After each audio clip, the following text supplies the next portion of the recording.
What? What? You have an excuse to dance because no one can judge you, no one can see you. So go ahead and dance. Come on. Come on. For the last time. One last time. What? Sanbonani. Okay, let's add you to the conversation.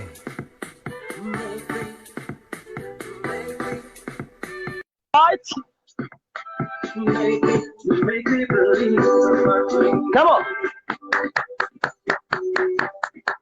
I love this part. Hello.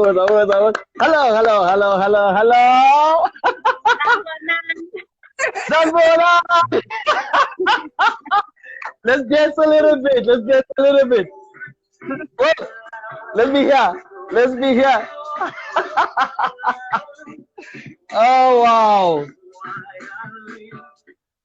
Good evening. How are you? I'm great, and you? I am great. Let me greet the people. Nranza kumshoweta inkwenu vitoramina isiposetu wakaslangu hailing all the way from Atembisa, and these are HE.ARTS live chats. Welcome. Tonight we're having a special guest and we're going to be speaking exciting things. I will allow her to introduce herself in a moment, but quickly, the administration. This conversation is brought by this book, which is my book, a collection of short stories and poetry. So we're going to be celebrating the themes in the book through this conversation. And I challenge you, if you want an electronic version, to download it right now on Amazon. Otherwise, after lockdown, you can get yourself a hard copy, which is signed by yours truly. Let's dig into this conversation. How are you doing? I'm great. And how are you? I am very excited and I can't wait to get into this whole situation. Please introduce yourself to the people, tell us who you are, and let's take it from there. Well, I'm Lebo Ntlabathi, formerly known as Lebo Matlala. Was born and bred in Tembisa, in Tembisa Hospital, lived in Muriting section, then later on moved to Muriting Extension 636.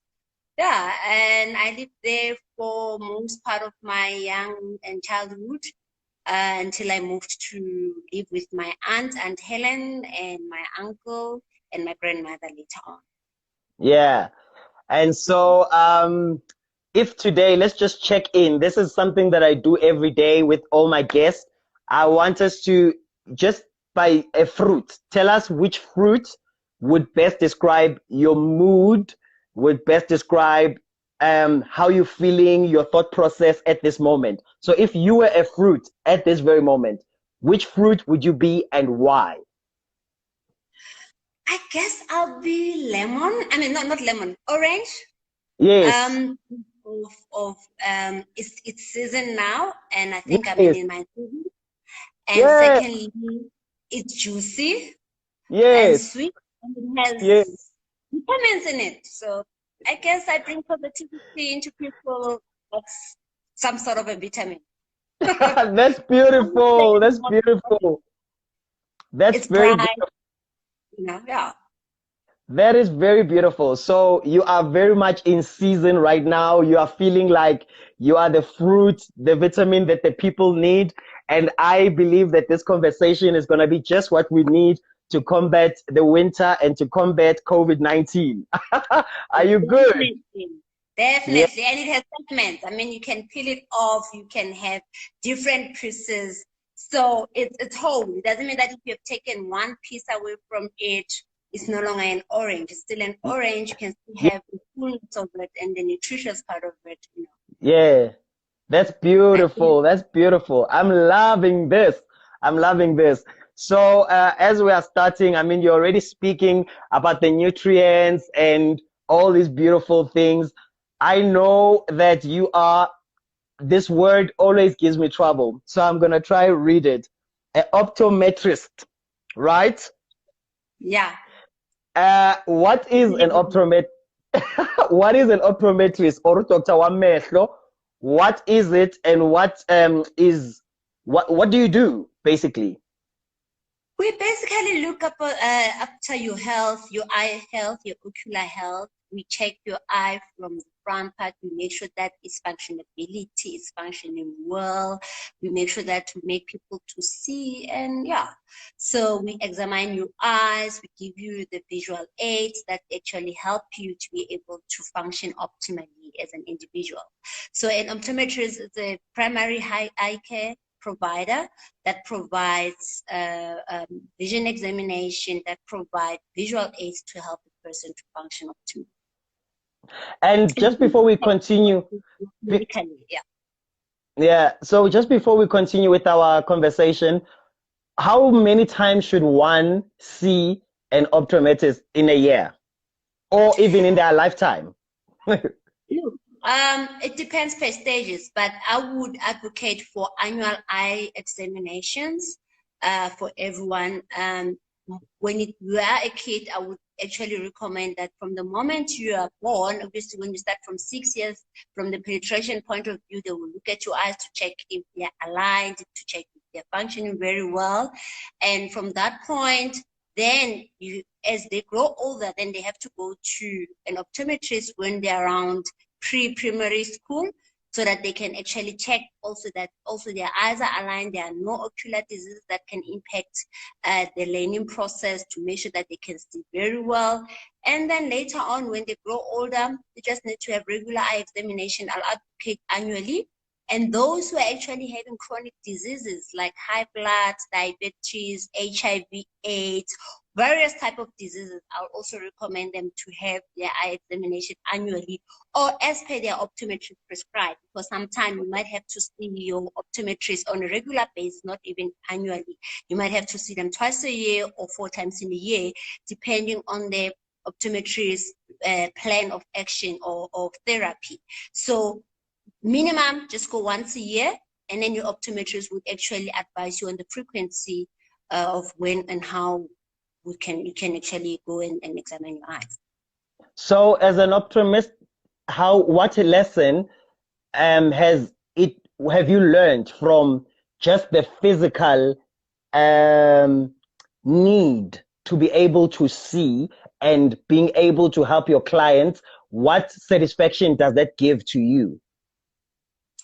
You know, optometrists were one of the rare professions wherein we can actually give our patient instant a healing in a way of some sort.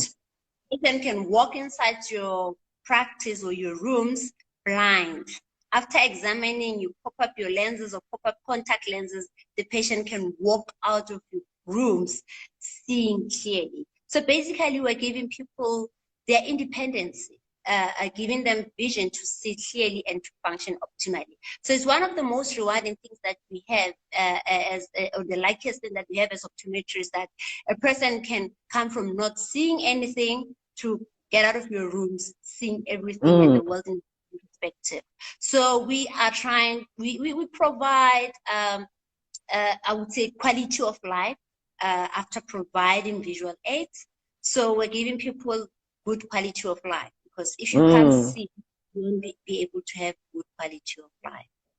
Yeah, I like that you're speaking about independence. You said we're giving people independence, because I think that when you can't see, you have to depend on the others to show you things, to help you all the time. So there's a beauty in the ability to give somebody to own themselves again, to own their decisions, to own their next move, you know? So looking at that, but this is in the physical realm. But when we're speaking about vision, it can go beyond just the eyes. So the secondary meaning of vision would lead us to purpose.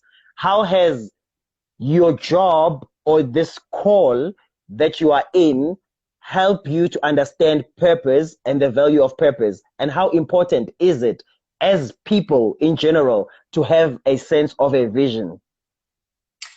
A vision is a plan. So without a plan, you won't have goals. And for you to have a plan, you need to have goals to know that I'm going to start from point A to point B.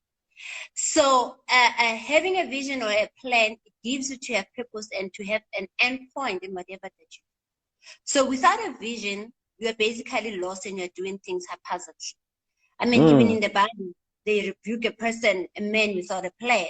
So as an individual, having goals, you're able to measure them. You're able to check if you need to adjust them. You're able to grow from whatever plans that you have made. So without a plan, you won't be focused. So having a plan and a purpose and living, you're actually going to realize the purpose that you brought in here. Because at some point, if you put your plan and place it into God's hands in a way and align it with God's will, somehow God might change that plan, but at least as a person, we have paved the way and you're actually having an end in mind before you even start. If you don't have an end in mind, you will just do things without getting results. You said earlier on that you were a young girl born at Tembisa Hospital, which is a public hospital, and you grew up in the township. How did a young girl in a township choose this kind of career? Because normally young girls or kids in the township would know a doctor, a lawyer, a nurse, a policeman. Those were the 4 careers back then that people loved and thought of as kids. How did you end up in the profession that you are in? To tell you, I would say I also didn't know about optometrists. I only learned about what is an optometrist later on in my life. But I always knew that I want to be in health. I always knew that I want to do with something that has to do with human health. And I thought I would actually be a doctor.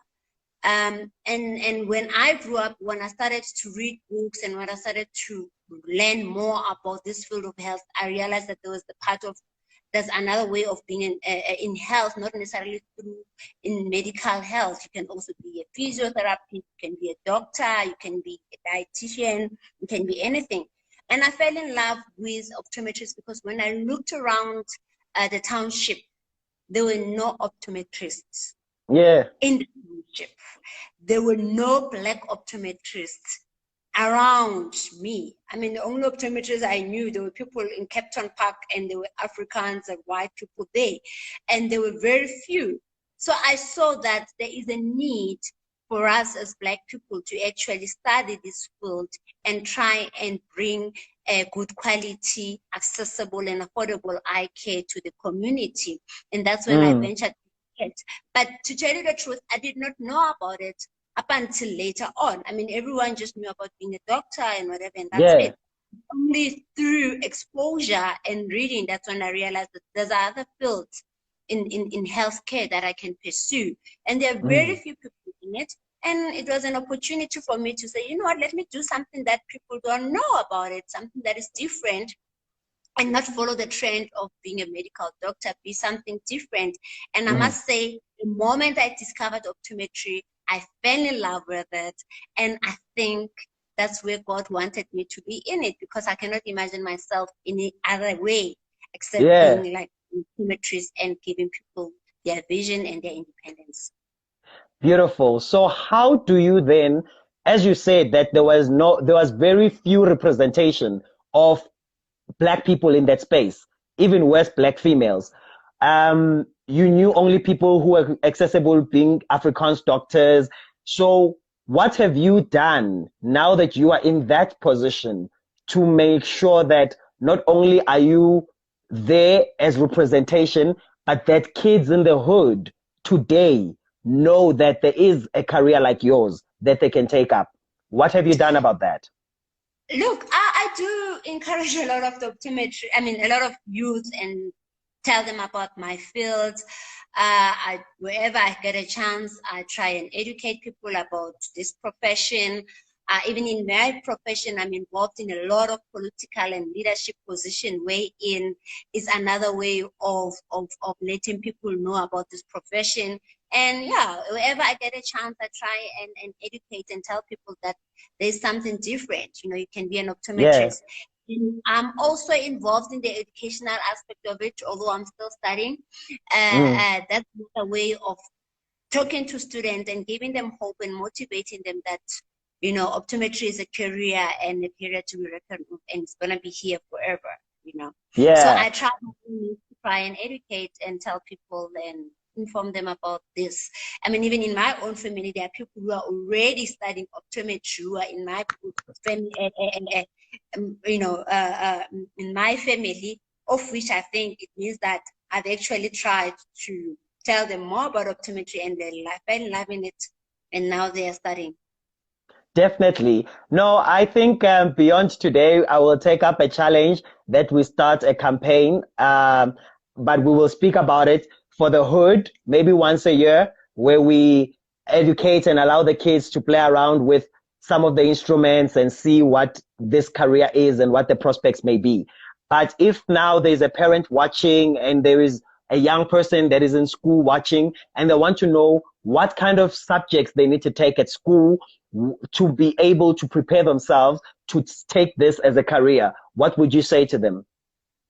They need to be good in maths, physical science, and I think they call it, is it life science, the biology now? Yeah. Make sure that they pass that very well. And they should make sure that they apply in time. There are 4 universities in the country which are offering the course: University of the North, which is University of Limpopo now, University of Free State, University of KwaZulu-Natal, and University of Johannesburg. So All those are the right. 4 institutions. So they need to make sure that they are in the science field and they do very well in their matric and apply in time, because they only take a certain number of people per annum because of the space that you need to have to use the equipment and whatever. They cannot take a huge group of students at a go. So you need to, the space is limited. So people have to do very well and apply and make sure that they get, but they have to do science subjects. All right.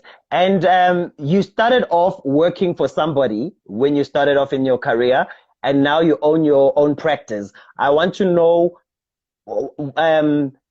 when did you see that you were ready to be by yourself, and how did you find that strength to build? And what were the challenges building from scratch, being probably one of the first Black people to do what you were doing by yourself?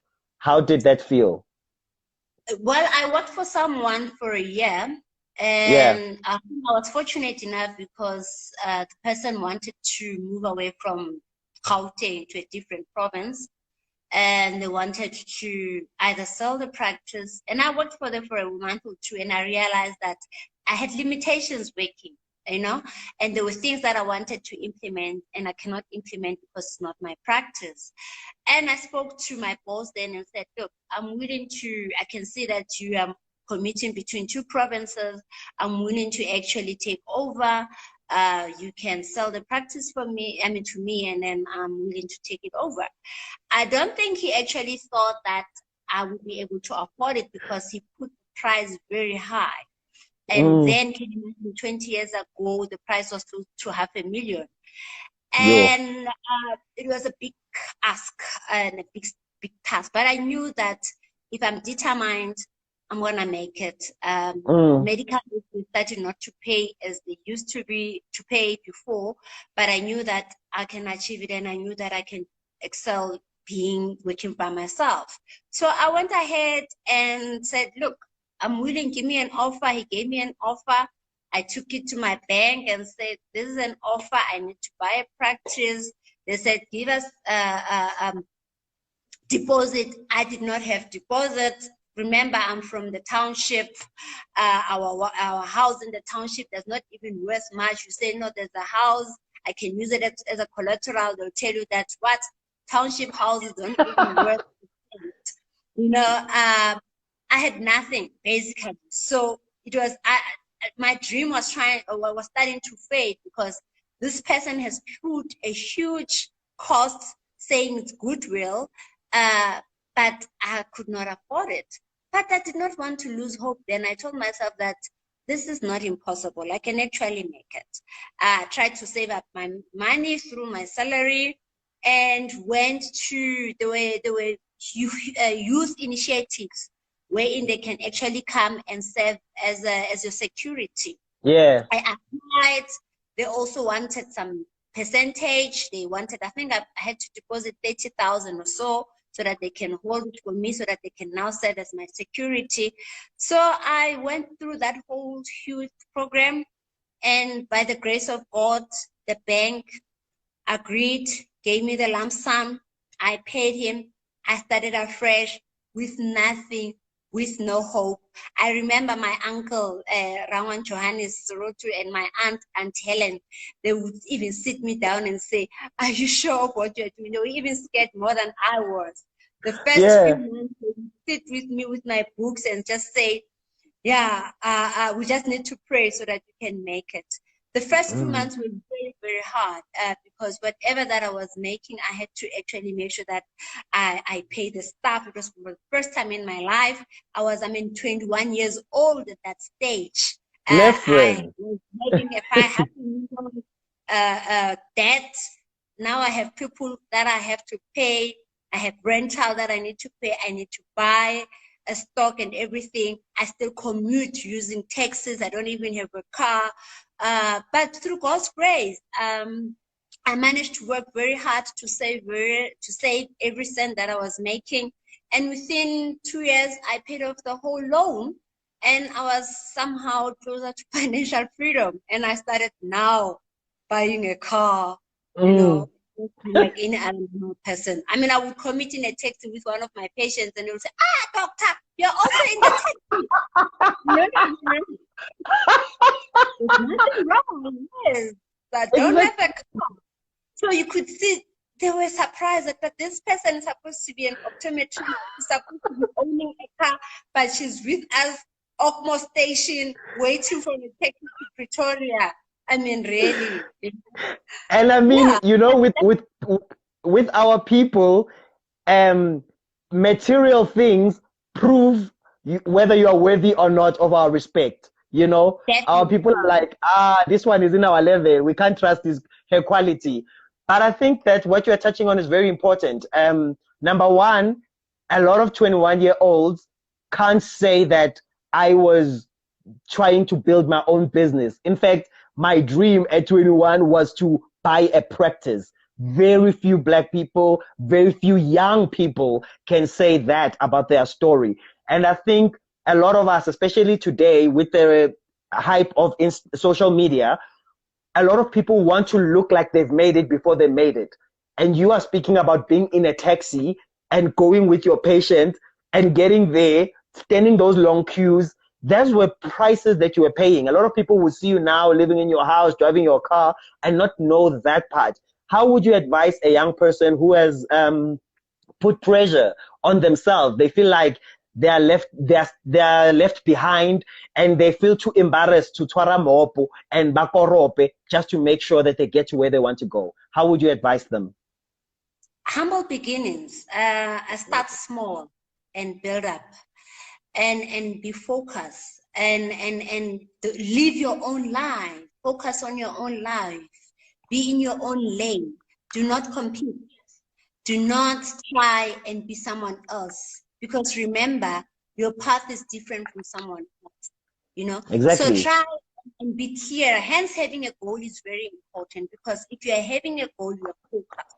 Even if suppose that you can come and say, we have to do ABCD. If your plan is that it's not ABC, it's 1, 2, 3, you say, "I'm sorry, politely, I cannot do ABCD because I'm focused on 1, 2, 3.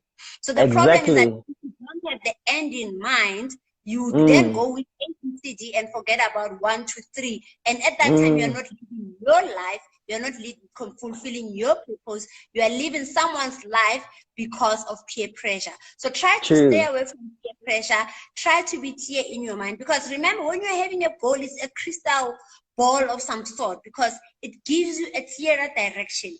And you are able to plan. And start small. Don't try and go big.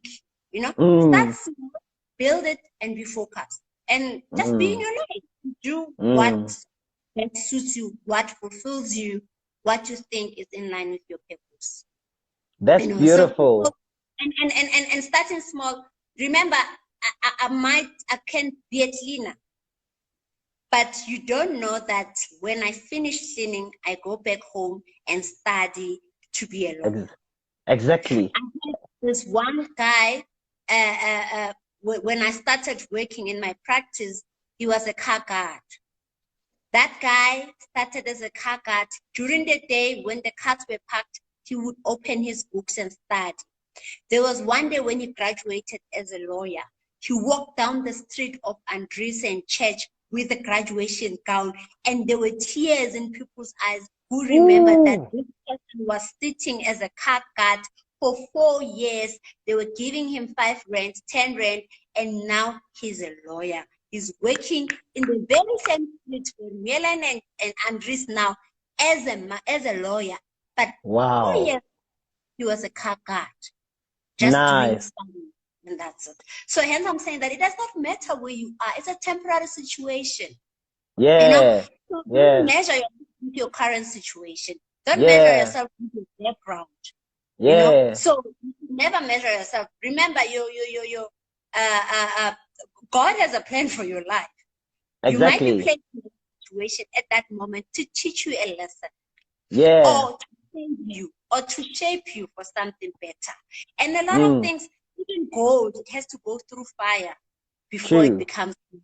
So people want to be diamonds and golds before they go through the fire. And they forget that everyone has to undergo their own fire.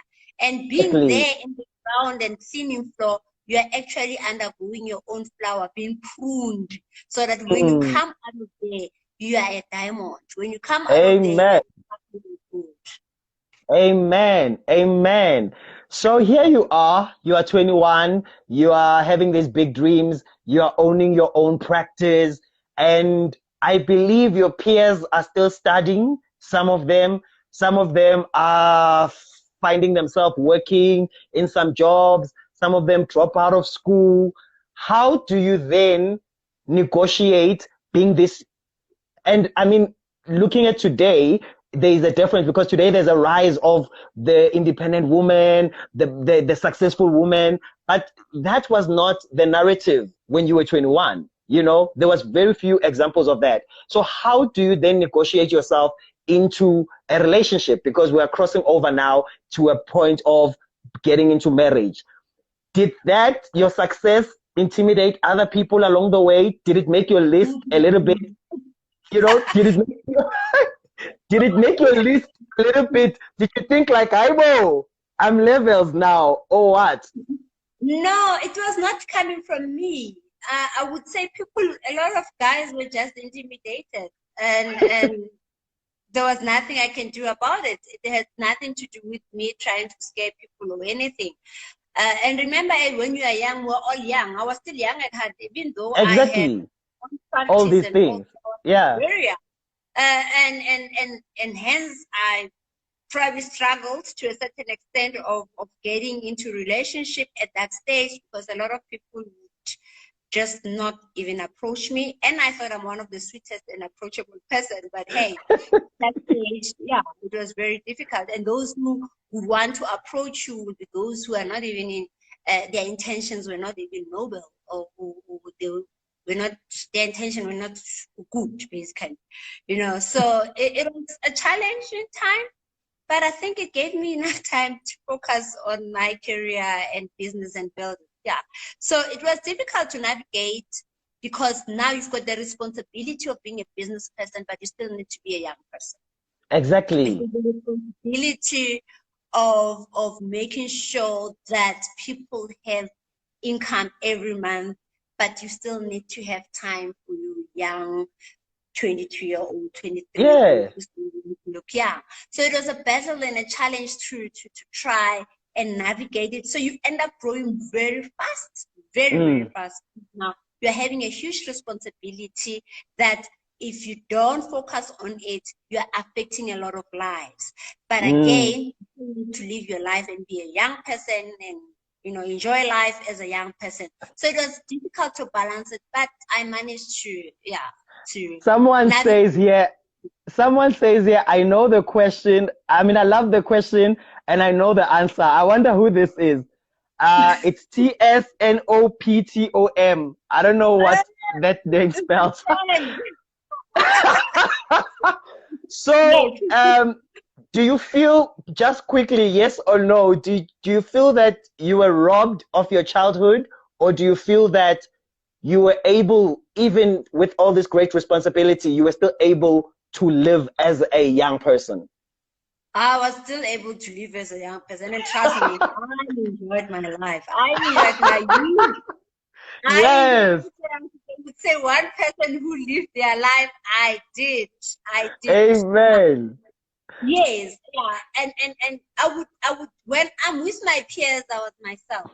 When I'm Yeah. at work, I had to wear the professionalism. I had to Mm. be an actress. I had to be respectful and whatever. When I closed the doors, I'm back to being myself, and I enjoyed myself. Because I believe in living your life to the fullest Yeah. and regretting. So I as Mm. much as it was the responsibility, but I made sure that I tried and balance it. I wasn't robbed of my life, of my youth. It's just Beautiful. that I had to carry two worlds. I Mm. had to carry being youthful and to carry the responsibility of being a business person and a responsible person and also a professional person at the same time. But I had to navigate because I don't think a person is one dimensional. We Mm. are, we are, Yeah. you know, Multifaceted, you know? multifaceted. So you Yeah. can contextualize your life. You can be this, you can be that, you can be this, and still be one person. So hence I'm saying Yes. I'm orange. I've got different Yay. types of Dishing out different makeup. parts of your orange. Yeah, it makes Cool. it one big orange. Yeah. So fast forward, because you started off by saying in your introduction you were formerly known as Lebo Ntlabathi. I mean Lebo Matala, and now you Yeah. are Lebo Ntlabathi. So that tells me that there was someone that came in to your life and brought change. How do you meet someone, and uh, when do you realize that that someone is worth changing your name for? I hope HPCSA is not watching this video because I would be wanting according to my professional conduct. I met my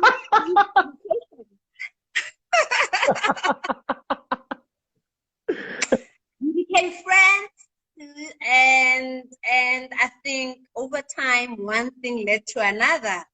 And yeah. I don't think HPCSA will find me now, but I guess it turned out good because had it not turned out good, I'm sure I was going to be in a hearing in the HPCSA. So that's how I met my husband through as a patient. He was my contact lens patient. And obviously, as a contact lens patient, you spend more time with the person. And we really, really bonded and then became friends for a while. And one thing led to another to a point where we're both attracted to each other. And one day he got the courage and asked me to be his girlfriend. Did you have to wait long though? Did you have to wait long before he asked? Yeah, we've been friends for some time. At some point, I even had to tell one of my friends, Mapula Malaka, "Hey, man, this guy doesn't look like he's seeing me, and I'm falling." One day he came, he had long dreadlocks. One day he came, he cut them short, and that's the day I was definitely sure that this one is gonna be my husband. But he did not know it. That's beautiful. That's beautiful. So I said that majority of our conversation is going to be divided. I mean, it's going to be inspired by the themes in this book. So I'm going to go into the book right now so that we don't lose time. I'm going to Yeah. read. I'm going to read a poem titled Zulu Girl. I'm just going to read aspects of it, maybe, and not the whole thing, or I might read the whole thing. Let's see. Zulu Girl is what they called you.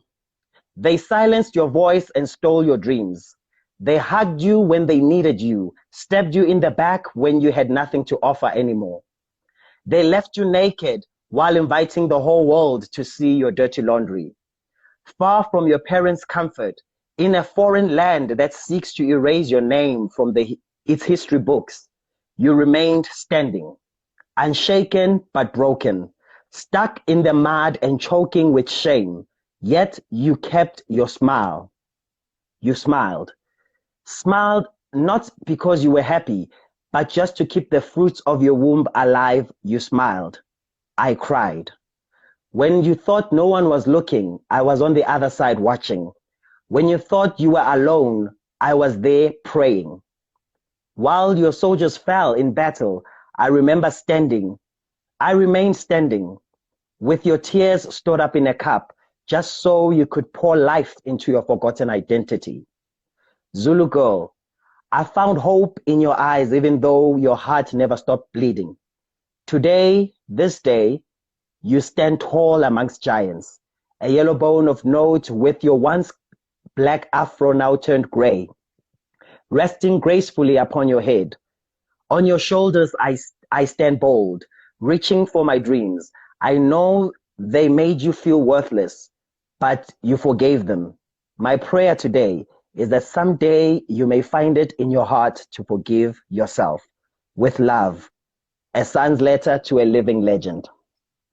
So I wrote this poem inspired by the idea of people being married in intercultural relationships. And this particular character was not welcome in this space which she was married to. But I wanted to facilitate and speak about, now that you meet this guy and you know that he's going to be the one and he's going to be your husband, when you start the processes of ilobola and the journey to marriage, what did the cultural differences, because I believe you are Tswana, right? I'm Pedi. You are Pedi and he is Xhosa. Yes. Yes. So what dynamics did the cultural differences present, and how did those differences, what weight did they bear in the relation? I think, firstly, I think because of our background, we were lucky enough that we were both from a Christian background. So the culture did not necessarily play a big role per se. But what I must say is that obviously because we are Pedi and my husband is from Xhosa, can you imagine, both from two different worlds? Exactly, very far. They never even came to Gauteng. They don't even know any word of Pedi. Even from my side, they only know Zulu, the Tembisa lingo, you know? Yeah. There was communication barrier of some sort and gaps. So we had to now resort to English. There was cultural differences in a way because in Sepedi, Makoti is being treated this way when there's a lobola negotiation and this from their side. You know, the Xhosas are like, yeah, they're very hectic. Yeah, at some point, you know. Now we bring food. We as Pedis, we want to eat with our hands, but now they are like waiting to be given teaspoons and forks and whatever. All those things, the food, the dresses, the music type. So obviously because of that, there is, but there is a communality in a way because at the end of the day, because of the background that we're coming from, we did not differ that much. The only thing is that some things were like a shock. We're like, oh, come, you eat pap with spoon. You know, they don't like even pap. They were like, we're going to eat pap. And Tina, I mean, really, we cannot put, they take forever to cook. For them, it's their daily bread. For us, pap is our daily bread. Yeah. So it's one of those things. So, bafuna, you know, Tina, you know, so one of those things. So there was that thing. But I think I had to learn the new culture. I had to accommodate the new culture. They also had to accommodate me. They had to learn my culture. And we had to be, you know, to do that with compassion and with love and to marry those. And as you know, any culture has its own good elements and bad elements, you know, and we had to try and focus on the good elements so that we become a united something. I mean, now I always tell people that I'm a hybrid. My mother is an Ndebele. My father is a Mupedi. I'm now married to Xhosa. So in a way, I'm a hybrid. So, so as South Africa, we live with all different cultures. We have to be to diversify and make sure that we blend and try and accommodate each other. Yeah. Question quickly, did you have to go Kotiza or didn't you go Kotiza? Yes, so fortunately, I got married when I was older. I escaped that Kotism part. Until when I go home in East London, I still Kotiza to a certain extent, because when I get there, I have to respect my mother-in-law. Fortunately, it's not too cultural, but when there's a funeral or so, I have to wear skirt, I have to wear duke, I have to wear, I have to wear, you know, all those Xhosa things and try, because umfazi umXhosa now, so I need to try and abide according to their culture. But exactly. if there is like funeral or anything, I'm just my normal person. So me, the only thing that helped me to escape the Buddhism part is because I was a working woman. I'm sure if I was not a working woman, I was going to have to go and Kotiza and do that. But fortunately, my mother-in-law is very sweet, so I don't think she was going to put me through those horrible stories that I hear that people go through. Exactly. So now that you are guys, because you are raising your children in this mixed cultural space, you know, what language are you guys using besides English? And what has become your voice as the Ntlabathis? Because this is a new version of the Ntlabathi family, which is you guys. So what is your voice? We are And briefly. Yeah, Kopedi. Yeah, we at the same time. I can answer you in one sentence in both Xhosa and Sepedi at the same time. Sometimes I even, you know, put Xhosa and Sepedi in English in one sentence. So we are a hybrid. Even my kids are a hybrid of Sepedi and Xhosa. So yeah, we do both languages, and they understand both languages. Yeah. All right. I would like us, I mean, we spoke about love, and what lessons has motherhood taught you about yourself quickly? That you need to be patient, that you can love and be to discipline at the same time. That sometimes you need to take a hard stand and force the right thing. Yeah, and it taught me about love, you know, love, unconditional love. I never thought I would love people at the same time, the same way, but it taught me that it's so it taught me about the joy of life. It taught me about the process of growing. You know, as I see my kids, I think I'm just now appreciating life, simplest life. You know, simply life. I would say. I want us to play.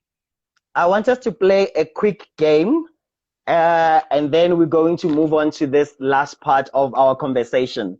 So this game is called Pick Your Jam. All right. So you're gonna pick your jam, your beat. Who are you going to jam with? Whose music are you going to party to? Okay. So I will give you two names. So I will say, pick your jam between A or B, and you have to choose A or B. Okay. Okay. Understood. All right. Let's start with the person who's hosting your music show tonight. Is it Vinolia Mashiko or Bonang Matiba? Vinolia Mashiko. Ayeye bangani ayeye. Azang. Yeah. Is it in your playlist tonight, is it Ed Sheeran or Chris Brown? Chris Brown. Yeah. John Legend or Vusinova? Who tough one. I love both of them, but I would say John Legend. Adele or Beyonce? To the left, Beyonce. I think Adele. Yeah. Ladies Ama or Amanda Black? Who? Ladies Ama or Amanda Black? Ladies Ama. House music or Amapiano? Sure. During this lockdown, I was introduced to this Amapiano thing. So piano for now. Yakokota piano, ayadlali piano. Oh. All right. And 90s music or 2000s music? 90s music. Me do do do Do, do do. do la. All right. All right. So let's backtrack a little bit. You did well. You chose a good playlist for yourself tonight. Your people are loving the 90s music as well. So Definitely. I want to speak, you know, when you are sharing about your journey and your success and people hearing how eloquent you are and how you're expressing your vision, and also some people looking from the outside, seeing you with your, having found love, having been able to get your kids and having a practice, making people's dreams a reality.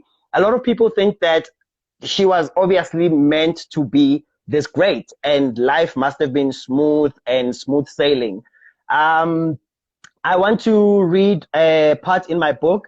It's titled, it's one of the stories that is found in page 79. It's called Cesar De Tota, but I will only read from page 84, so deep in the story. And it reads, MK had fallen asleep while studying with a candle next to him. And as a result, the fire caught him first. The neighbor who had been working a night shift at the local factory had finished his shift early and decided to ask his boss if he could leave early since he wasn't feeling too well. It's him who saw the fire and called out to the whole community to help stop the fire. The smoke was too much, and so all of us were unconscious, and with him being closer to the candle, the fire got to him first, and as a result, he did not make it. I never even got to say goodnight because I didn't want to disturb him from studying. We had a rule between us that when we are studying, there should be total silence. Firstly, because we didn't want to awaken the beast, our father, from his sleep, but also because we both work better in total silence.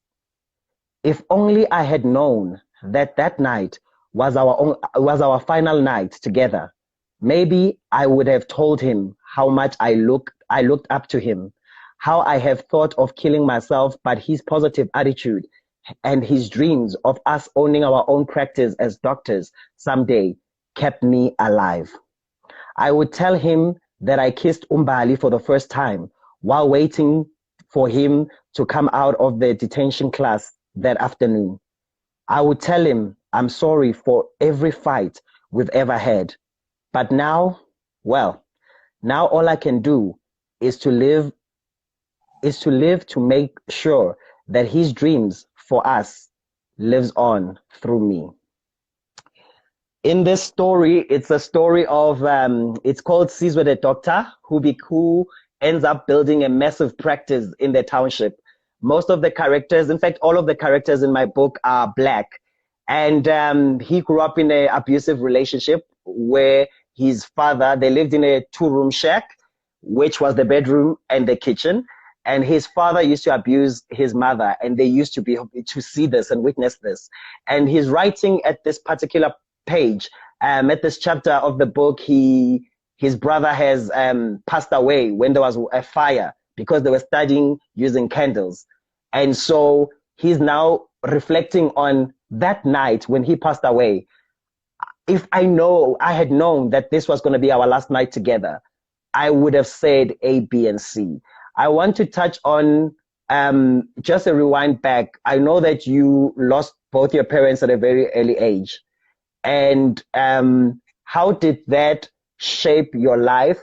And what dialogue? Do you still have moments where you wish that they would witness certain things? And do you still have moments where you feel if you had known, this is what you could have said or you would like to say? Look, losing a loved one or anyone, it's a process, and it's a lifelong process of which you never ever get to a point where you forget about it. It just requires time and thought, and over the time you're able to live through it. And when you reflect or talk about it, it does not even affect you as it used to be. There would be moments wherein you want to share one of the best moments. Not that you don't have people around. I mean, I've got my aunt, my uncle, my sister, I've got my family, my family support system is very good. But I'm just saying that there is the fact that you've lost someone you won't be able to replace. Even if they can be sister or whatever, you are not going to replace your brother or whoever. So the issue is that when there are moments that makes you happy, you want to share it with them. When there are moments that puts you down, you also want to share with them. So every time and then there would be moments where it pops out, where you wish that they were here, and there would be moments where you wish that at least, you know, I would be talking to them and telling them I love them, or showing them my achievement, or so that they can see me that I actually need them now, and so on. So unfortunately, everyone would undergo this process of dealing with the loss at some point. It might be earlier, it might be later, but it's a process and part of life.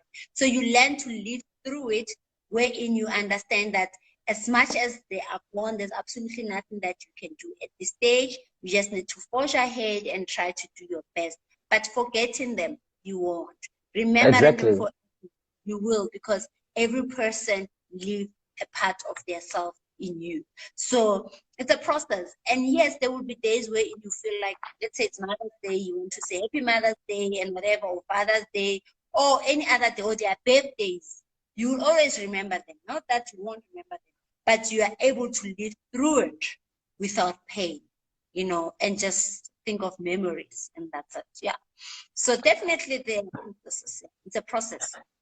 And how, I mean, of course we lose people, and some days it's easier, but there are those days when you remember and you're like, wow, I really, really wish today you were here. How do you deal with disappointments and losses in life?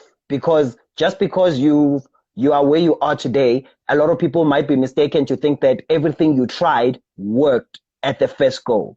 But there were things that you tried and maybe you didn't succeed at first, and there are things that you continue to try, and there are things that you're still chasing today. How do you deal with loss, and what dialogue do you tell yourself as you continue to dare to live your next dream? I accept the loss, and accept that a loss is not the end of the world. Failure, it's not the end of the world.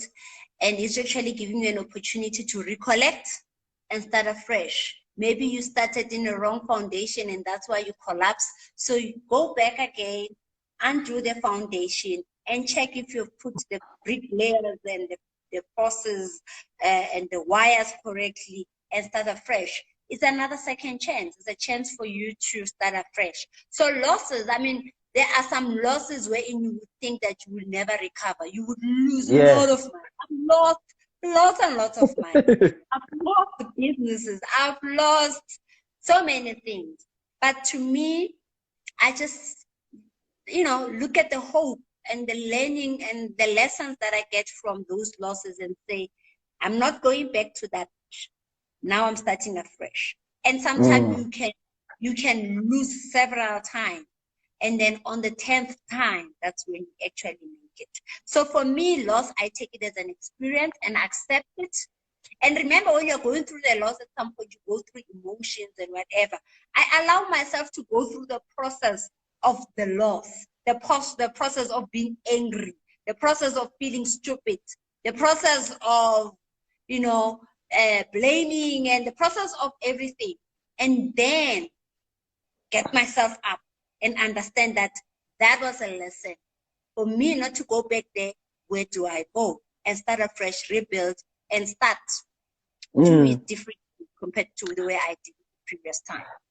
As we round up our conversation, what message would you like to share with everybody that was listening to this conversation, but also to inspire them beyond this season, especially now with the uncertainty of COVID-19, what tomorrow is going to look like? People don't know if business is going to be the same, if school is going to be the same, if family is going to be the same.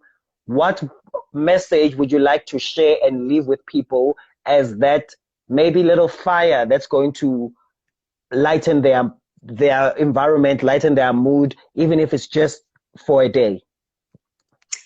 Have faith and hope, and just know that God is God of hope, and cling to God's promises over your life, and just know that this too shall pass, and trust in yourself and trust in the process.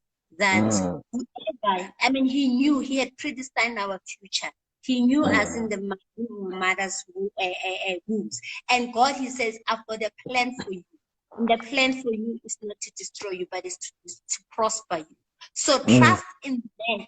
Trust in the process, that the plan that God has over my life is to enrich me, is to make me happy, is to prosper me. So hang in there and know that this too shall pass. This is not the end of the world, and hope, you know.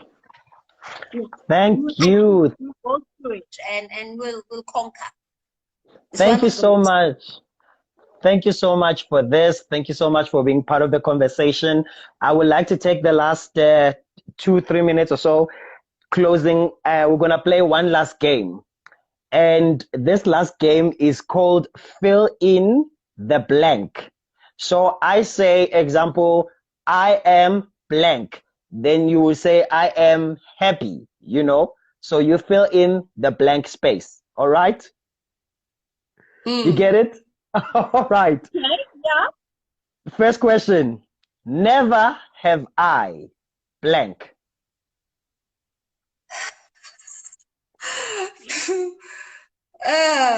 Never have I. What have I not done? Never have I. I don't know. I would say betrayed anyone. Let me say that. Never have I betrayed anyone. Yeah. If I woke up and blank was not around, my life would not have meaning. If I woke up and I had no hope, my life would have no meaning. My favorite place in the world to blank is blank. My favorite place to happiness and peace and quiet is in my room. Before I take my last breath, I have to blank. Before I take my last breath, I have to make sure that I've built a multi-billionaire business. Yes. And love to me is blank. Love to me is fulfillment. Love to me is fulfillment. Thank you so much for joining me in this conversation. Thank you for making time. I appreciate that you shared your space, your truth, and your experiences with us. May God bless you. And I hope we can do this again. Thank you so much. Thank you so much. Thank you for inviting me. Thank you. It's a pleasure. To everybody else out there, the book is available. Inbox me and we can make arrangements for you to get the book. Other than that, you can go to Amazon and get the electronic version. From me, Siposethu Sihlangu and Awsi Lebo Ntlabathi, we say good night and God bless. Cheers. Bye-bye.